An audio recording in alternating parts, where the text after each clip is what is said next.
Hiya guys, we're back again and we're going to be chatting about one of our favourites, and it's very movie oriented, I would say, assassins. We all like these guys with big long guns and are really good in the combat. Personally, I'm more of a fan of a combat-y dude than see these guys that shoot from like 2 miles away. That's a coward's way to assassinate somebody. Get up close and run a blade through them. Man, I always preferred a sniper rifle when I was gaming. But yeah, Justin prefers to be further away. I like to be up close and personal. But anyway, we're going to be chatting about these, Justin. We have 4. We start off with a Callidus assassin. Do you know any? What's the history of a Callidus assassin? Right, well, basically, Callidus assassins, they came across this drug called polymorphine. Basically, they inject that into their neck, and they take on other people's forms. You know, they look like other people, which allows them to infiltrate perfectly, get close to the target, kill them and all. Yeah. You know, so handy enough. They're a bit like a Gilf out of Red Dwarf. Yeah, that would be it. If you haven't seen it, guys, Google. Yeah, but we think this is pretty much the most useless of them. The fluff, yeah, pretty much. Apart from they've got a cool sword, the rest of it is. Yeah. It says here they have a neural shredder, which is strength 8 AP1, which you would say that's a good pistol, but you test against the opponent's leadership value rather than their toughness, and strength 8 then all of a sudden becoming this is very, very average, because the average leadership out there is 8. You know, if you're shooting at Marine, then you're wounding them on a 4. You are killing them if you wound them. But you're only getting 1 shot. You only get 1 shot. You see, this I think is just designed to hunt, I don't know, psychers and stuff. I don't know. I don't think for an assassin is a bit. You know, it's a character hunter if someone's dumb enough to put them out there on their own. I know. Is a real is a bit like the Marshmallow Man at the end of Ghostbusters being an assassin. Well, I suppose with the polymorphine mold in the face and stuff, but the polymorphine rule is quite cool. Let's see, it's... he basically turns himself into a rock or something along them lines. Basically, he looks like one of your opponent's troops. He deep strikes in, shows up, walks into them and does, what is it, D6, strength 4, AP2 hits. I don't think that's particularly good. It sounds good, but whenever it's D6... Again, it's average. It's average. Whenever it's D6, it could be 6 or it could be 1. And the thing is, even if you get 4, say that's beating the odds, it's strength 4. So if you're fighting Marines, you're needing 4s to win them before you get that AP2.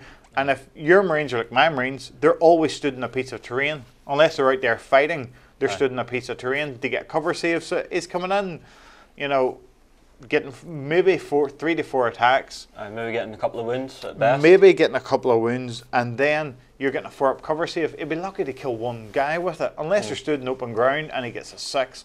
But knowing luck, if you're stood in open ground, a deep strike in, it would get a 1 and he'd fail the wound. Yeah. Well, knowing my dice rolls anyway. It has a Catan face sword. Quite useful. It's not bad at all. What is it? Causes instant death. Yes. It's a power weapon, except it's a Catan power weapon. Unfortunately, with these rules, it's not got the Catan rules out of the Necron book, which says you get absolutely no saves whatsoever, including vulnerables. Which I think is broken, which you've used on me too many times. Which is so good. Yeah. It is. It's too good. It's one of the problems I have with the Necron book is the. But anyway, let's keep off the Necrons. We're talking about Grey Knights. Yeah, it is a bit of a themed week. Did you not notice? I know. It'll soon be Necron week, dudes, and I'll conquer the world. It's a good sword, but it's only got the bog standard assassin attacks 4, 5 on the charge. He is weapon skill 8 and initiative 7, so he's not bad that way. But I don't say use for him. Worst of the lot.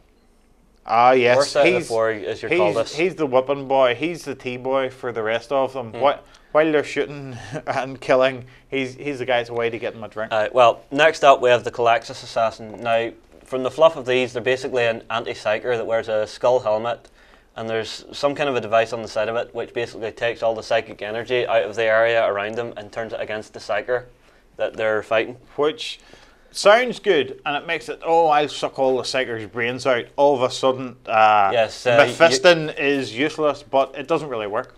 No, again, his weapon is the Animus Spectrum. Animus Spectrum, it's an Assault 2, Strength 5, AP 1. Range 12. Range 12. But the problem is, it's only Assault 2, and you do get +1 shot for every psyker, friendly psyker. What range? Within 12 inches. Well, it's just any psyker. Yeah, any psyker within 12. Yeah. For every psyker within 12. Yeah, but the problem is, you're going to have to stand beside a big unit of Grey Knights. You see, we see this guy as more of a defensive assassin. At Let's 135 points or exactly. something like that. You can get another, 5 Grey Knights with some kit for that? Yeah, you're not far off buying yourself a unit of Terminators to stand on that objective. His stuff is good, but he doesn't enthrall me at all. I don't ever see him being of any use. Well, it is quite hard to hit with the Ethereum thing. Yeah, but the problem with that is you have to roll. Sorry, you have to roll 3d6 to see how far you see. But if you don't sit, if it's not that. It's you roll a leadership test to see if you can actually hit him. A leadership test, right? Yes, sorry. And if you fail that, you don't hit him. But the thing I don't like is you've basically looked at him and said, right, I'm declaring I'm going to shoot at that.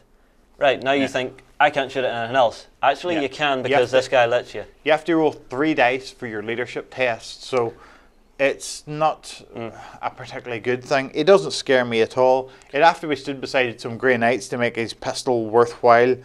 I think I would have him in the combat. He would die some fierce. Well, it doesn't even look as if it has any great close combat. He just is the bog standard assassin stuff, where not a huge fan of him. The other two that we're going to get onto are better in various ways. Well, you see, we've got the worst out of the way and we've got the defensive out of the way.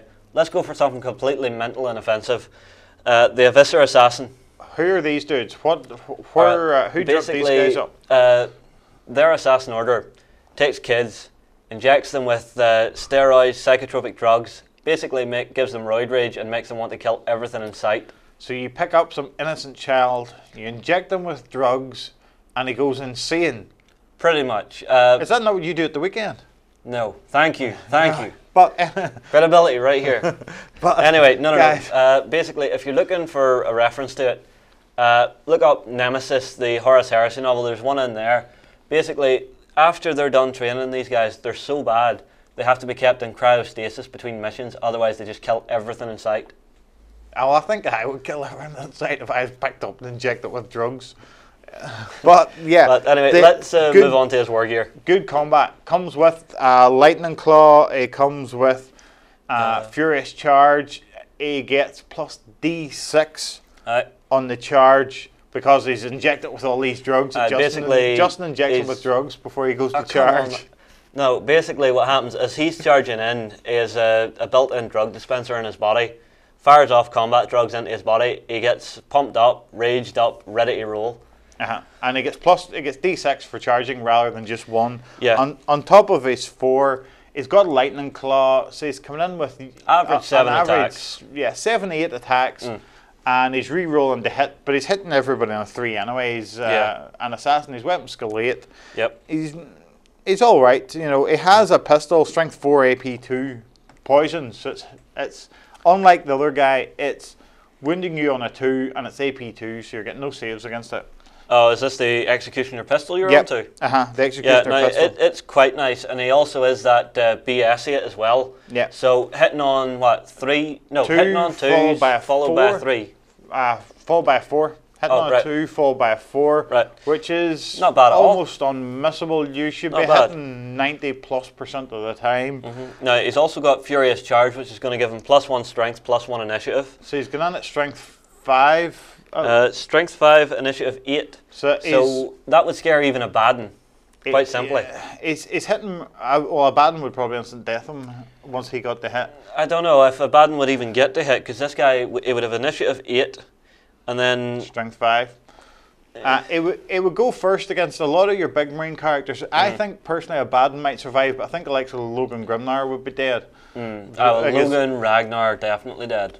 Because they're not so much your out-and-out combat guys. Arjak might survive to squish him to death. Well, Arjak Thunderhammer. Arjak would only be alive if we didn't have the next one, which is the Vindicare assassin. Yes. Now, these guys are basically the best snipers in the entire universe. They come equipped with the sorry, I cannot pronounce this for some reason. Can you pronounce Exodus that? pistol. Exodus pistol and rifle. You're exodusing from this world once you get shot with this pretty pistol much. or rifle. Strength X, so they wound you either on a 4+ or a 2+. If you fire Hellfire, they wound you on a 2+. Yep, and they have 3 different types of rounds they can fire from their pistol and their rifle. Hellfire is the 2+. You've got Shieldbreaker. Now, I really like this one. Yeah. Basically, you roll the hit, you roll the wound, you get your 4+.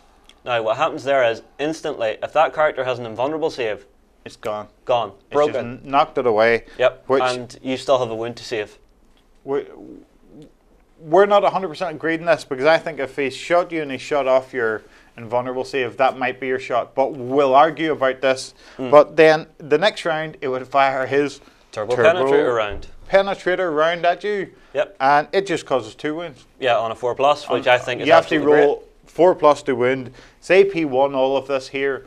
Causes 2 wounds on the guy, so my Arjac would be dead. Yes. And it also does 4d6 penetration against vehicles. So now, that's an average of 14. So that's an average of glancing a Land Raider. Now, it also has one other special rule here, dead shot. So you see the way your Arjac's normally safe, sitting tight in his little unit. My Arjac's not an independent character, so you can't hit me, you can't shoot me. Dead shot. Because he's got this, I allocate where the wounds go within your unit. Yeah.